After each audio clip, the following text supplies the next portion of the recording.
बाबासाहेब जेव्हा विदेशात होते तेव्हा रमाई गौऱ्या थापायची, काळी काळी जमा करायची.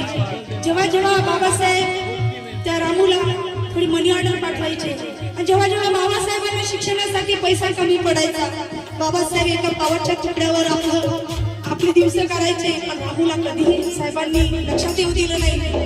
आणि मग रामू बाबासाहेब घरी आल्यानंतर बाबासाहेब तसा रामूला धरून रडतात आणि म्हणतात, रामू अगं तुझी एक आदत खूप चांगली आहे रामू, तू एक एक रुपया पदराला गाठी बांधून ठेवते.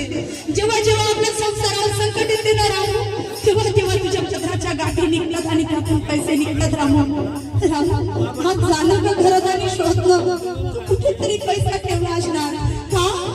जेव्हा राजरत्न तो मांडीवर मृत पडलेला असतो आणि बाबासाहेबाला त्याच्यासाठी कपट घ्यायचं असतो लक्षात घ्या, तेव्हा बाबासाहेबांनी रमाई ढसाढसा रडतात.